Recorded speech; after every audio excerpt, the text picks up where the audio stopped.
Alright, so this is the spoiler discussion for Fantastic Beasts and where to find them. If you want to check out my spoiler-free review, there's a link in the description where you can get my whole opinion on the movie without any of the crazy details that'll ruin all the great surprises.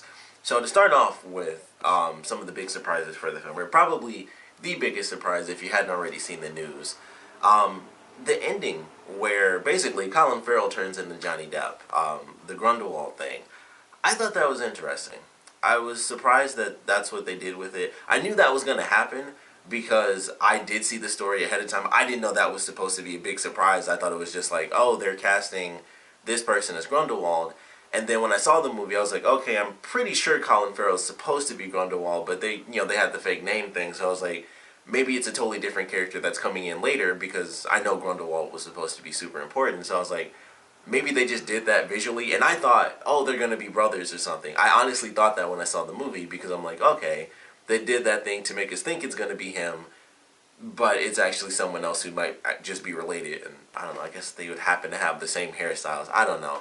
But when it got to the end and it was revealed, it's like, oh, it's Grindelwald and stuff, and I was like, okay, so he was Grindelwald, and, Johnny Depp becomes him with, like, the full white hair. I thought it was interesting. And in one regard, it's cool because it's the big reveal, and it's like, oh, that, especially for people, I guess, that were super hardcore fans, if you hadn't already known that, it would have been like, hey, here's the reveal that Graves is actually Grindelwald, although they did the thing in the opening shot where they showed him from the back of the head, and it was the exact same hairstyle, just a different color, and I was like, well, it's kind of obvious they did that because it's like, hey, here's the other villain, and like I said, I was like, alright, so once Grindelwald didn't show up for like 90% of the movie, I was like, okay, he's official, Graves is definitely Grindelwald, because I knew he was in the movie, and I thought he was just going to have a less important role. So it was somewhat spoiled, and I was like, oh, okay, I didn't know that was supposed to be like an epic surprise when I read it. I just thought it was like, hey, he's going to be in the thing, and I knew he was replacing someone, and that was the thing, I didn't know who Johnny Depp was supposed to be replacing, and it was basically Colin Farrell. And I don't know how I feel about that. I like Johnny Depp, but I thought Colin Farrell did a great job in this movie, and that's why it's kind of like, man, I wish they did have, I wish I was right and they were like brothers or whatever, or that it was just Colin Farrell. I think that would be really interesting, and it kind of sucks that he's only in this one film, and then Johnny Depp takes over the role, and I am excited to see where it goes. I'm very curious because I mentioned this in my spoiler-free review. Just knowing who the actors are is a little weird for me because Harry Potter was so distant. It's like, all right, I recognize this person and I've seen them in this and that. Like very few things from like British television that I knew, but seeing is like, oh, Colin Farrell just turned into Johnny Depp. Like that's what in that moment, that's what happened. That was my exact thought. I was like, huh, I've never seen a movie where Colin Farrell turned into Johnny Depp. So it was really weird, like knowing the actor and watching him change into another actor that I know as well. So I am curious where they're going to go with it and how they're going to have Johnny Depp do it. Like, is he going to be over the top, or is he going to be evil and serious? And I'm hoping he's evil and serious because he can definitely do that. He did it in I think it came out this year, but that movie Black Mass, when he played like a mob boss. He was very serious in that. So he doesn't have to always be the over-the-top character. And that's what I'm worried about because, of course, it's Harry Potter. I'm a little worried that they're going to have him be, like, over-the-top. And a lot of people were tired of that anyway because it was like, oh, it was cool when it was Pirates of the Caribbean. But he did, a lot of people did have him do that for a lot of movies that they, put him in. And I'm assuming that won't happen in this because it's Harry Potter. They know not to F around with that. It's like, you can't seem like any of the characters you've done before. You just have to be a great actor and just be this character. So I'm sure it'll be fine, but I am curious where they're going to take it now that he's been officially, revealed. So, I thought that was interesting, and it's like, oh, it kind of sucks because I thought Colin Farrell did such a great job, but at the same time, I do like Johnny Depp. I love Sleepy Hollow. I thought he was great in that, but we just have to see where it goes. I like the reveal, even though I guess I knew it the whole time because of that. It unintentionally spoiled me. I didn't even know that was, like I said, I didn't know it was even supposed to be a big reveal. And then it happened, I was like, oh, okay, I knew that. And I was like, man, stupid news, internet. But I still enjoyed it. So I am excited to see where they take his role. But I definitely want to know what you guys thought about that reveal. If if you weren't spoiled by it, if you didn't know about that, I would love to know what you thought of it. But it was interesting. It was an interesting ending, and they swap out one good actor for another. So I am excited to see where they take it. And of course, Johnny Depp is going to be taking over, in all four films. So I'm curious about that as well. I didn't even know he'd show up in this. I thought that he was supposed to start in the second film, and that's why I thought it was like, oh, he's replacing Grundlewald. Like they already decided to replace who was ever in this movie, and I was like, that's interesting because that's what I thought the story was about, and it was more that he was replacing Colin Farrell because it was the reveal that he was Grundlewald. But I like what they did. I thought it was cool, nice reveal. The moment, oh man, the ending. I want to get to the actual ending when they erase this buddy's memory. I can't even think of his name right now, but that was a really sad moment. And they're obliviating everybody, and it's like, okay, they do it with the rain, and I thought that was pretty cool. And they're cleaning everything up, and I also like the way they did it because they're literally cleaning everything up and rebuilding the city as there are still people around. So people are like drinking water and stuff. Because I was thinking, all this stuff is happening. What about these people indoors? So like they had it, the wife where she kind of like froze and the husband like takes her a glass of water. But I'm like, what about like everyone else at that table? They didn't see all those bricks flying and stuff like that. Not everybody is drinking the water right now. Everyone they were doing like weird stuff like the bank manager guy. He was taking like a shower. I guess technically it was the morning by the time they were finished. So I guess that does make sense. It was like early in the morning. Because his wife was like brushing her teeth and he was taking a shower in like the tiny itty bitty 1920s shower. But I thought it was funny. It was just like, I thought it was weird, but now that I think about it, it was in the morning. Because I was like, why is he taking a shower in the in the middle of the day? Or I guess technically it was the nighttime anyway. But it was just kind of funny as they were going through and they're, everybody's memories being wiped and they're fixing it. They're just walking past people and changing everything. And I was like, that's actually really sweet. I think that's kind of cool. So, I love the way they did that. But the ending, and, we have like our four main people.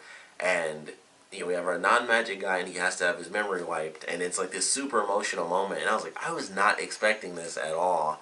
And it gave me like 2 tears like down my eyes. I was like, this is super sad. And especially because they had Newt. He was like actually emotional about it. He had like the little sniffle. He didn't have like full on tears, but I loved the way they did this, and I was like, that was actually really really well done. And I like the way they did it, where it seems like they're gonna keep him in the sequel. So I'm hoping that that's how it plays out, and basically they kind of just break that rule with those two characters is what I'm guessing is gonna happen.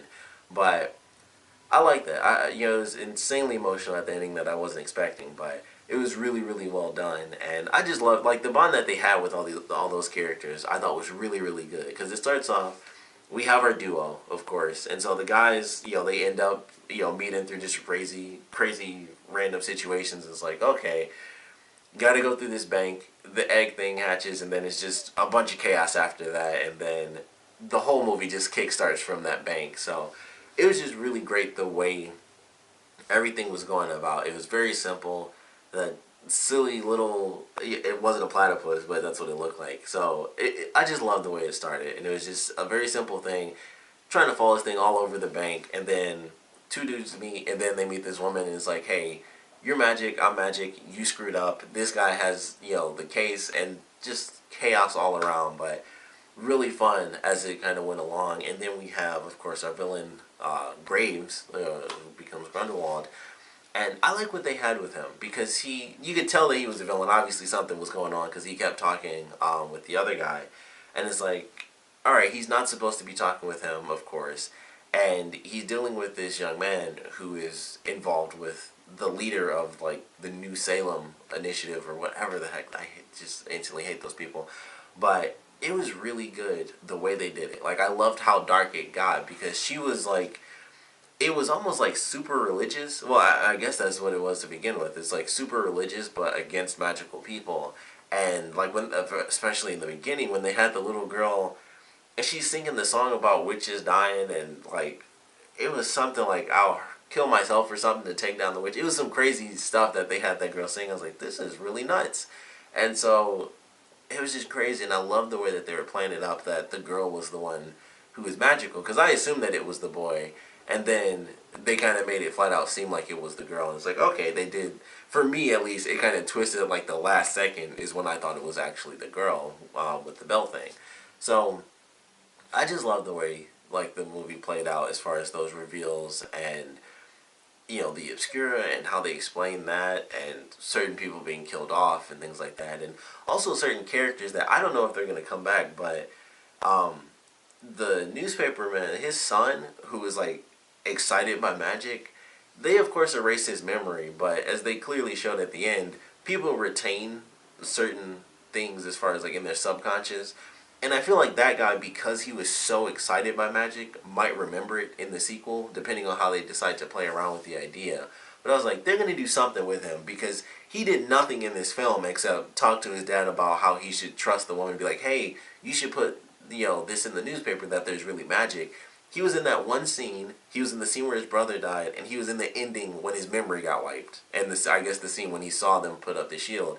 So it was like, all right, he had those four very, very insignificant scenes, but he showed up, and they had a very serious focus on him. So it's clear that something is important with that character, in the future. So I'm excited to see how they, kind of reacquaint the human characters, or the non-magic characters, into the sequels, with them still, of course, being involved in this magical world, or with the magical world literally being around them. So I don't know what they have planned for that, but it was clear. It's like, all right, he had a couple of scenes where he clearly believes in magic. He gets to see it finally, and then his memory's wiped. But there's something to his character that they just haven't gone into yet. So I'm curious where that's going to lead to. Maybe we'll find out that he's like a squib or something like that, or maybe not so much, and he just never learned magic, and his mother was actually full on magic. Like, maybe, who knows? But that was one of those things where it's like, this is clearly a hint to what's to come, like, for the rest of this franchise. Who knows, if he'll be in all the other movies, but there's something to it. There's something to that character that we didn't get to see in this film. So I kind of like this. Like, they know what they have planned for these next 4 movies. It's like, all right, this is how we're going to do this. We did the epic reveal of Grindelwald at the very end of the first film, so we've got 4 other movies to, kind of jump on top of that. But we have, human characters who have their memories wiped, but are clearly important parts of the puzzle. So they have to come into play into the sequels as well, or at least, some of the sequels, if not all of them. So that was something I really liked about the movie too. It didn't have a finality to it for every single storyline, just like the most important ones. But there were like little clues, like, nope, this will happen. This person's important, or this just happened, so obviously it has to be explained in a different film. So I like that about it.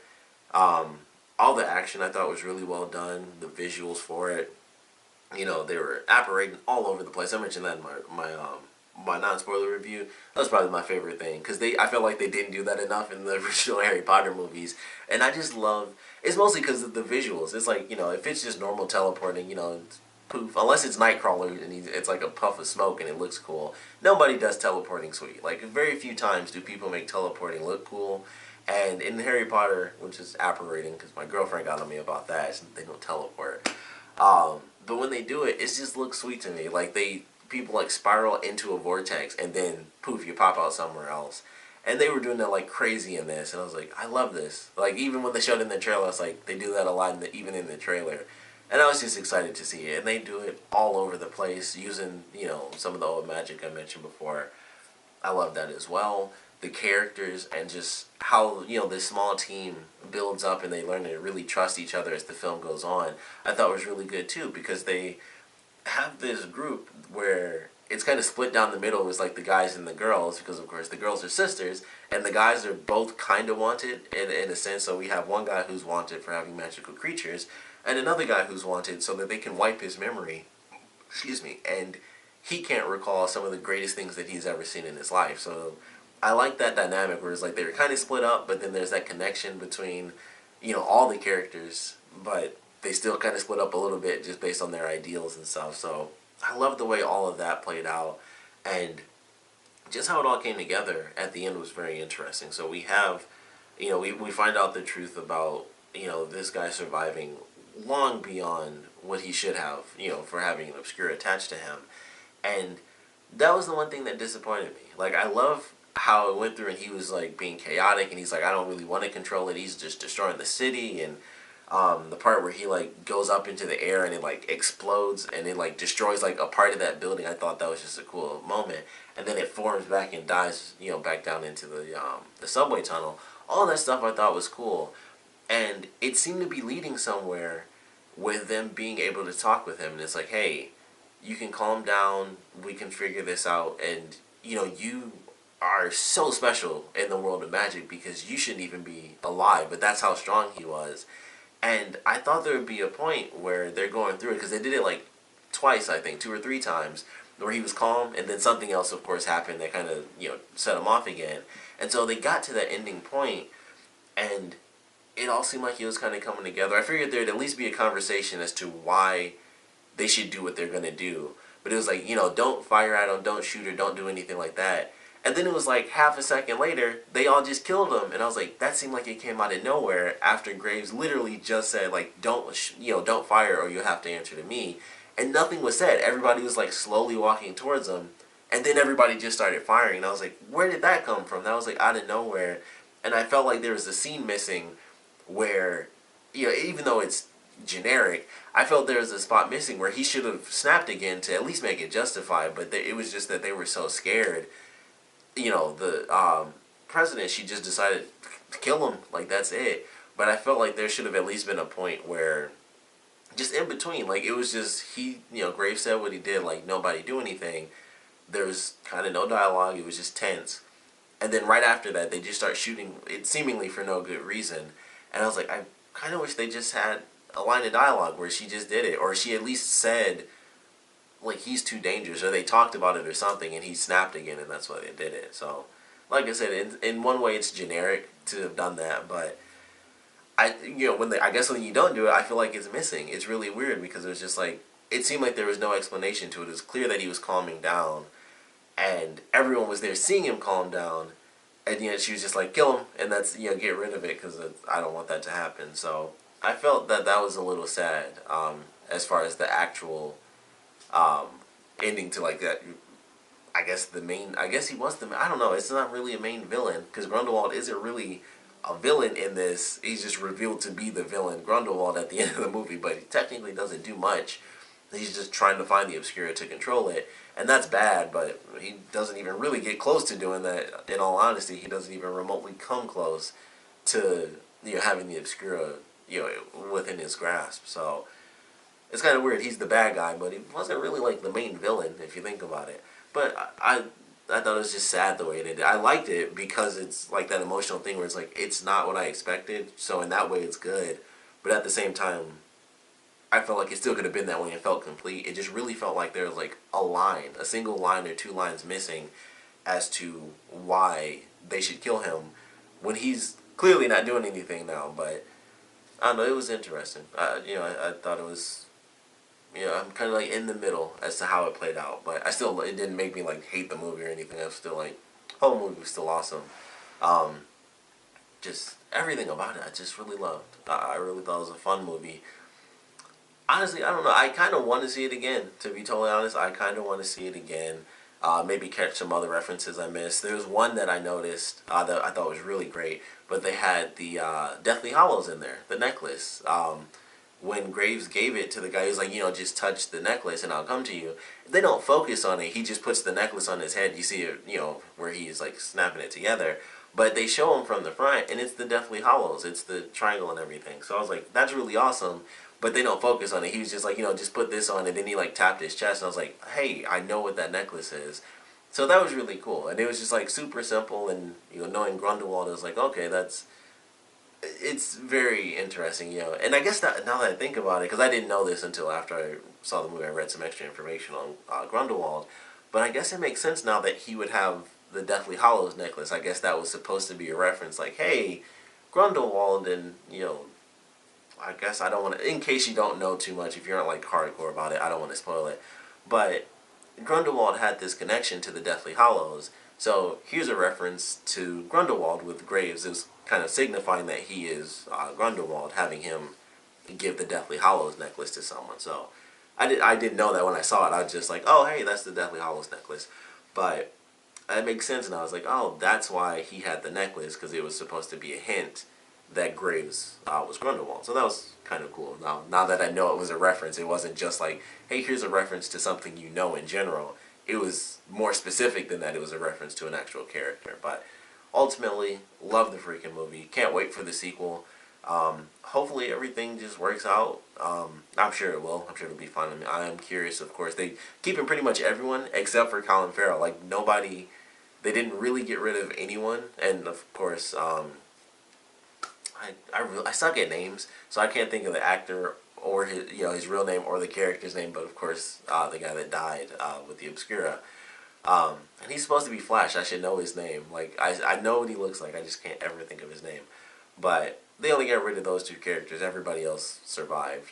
Some people got their memories wiped, but as far as important characters, everybody's pretty much there. So not much change to the cast. I'm sure we'll have, of course, more people coming along. I heard we were supposed to get Dumbledore in the sequel, so we'll see how that plays out, if they do it in the second movie or wait till the third. But I'm excited to see what they do with that. They referenced him, but he is supposed to show up somewhere in these 5 films, so I'm looking forward to that and who they'll get to play him and how they'll do that. And I'm curious how much of this series is also going to stay in America, because that would be cool too if like all the Harry Potter movies were all in London and stuff, and then all of these movies were in America. That would just be cool for me, because it's like, oh, that's interesting. But I would love to see 1920s London too. So either way, it was a great film. Excited for this franchise. Of course, would love to know what you guys thought about the movie. So please comment below. Let me know your favorite parts, your least favorite parts.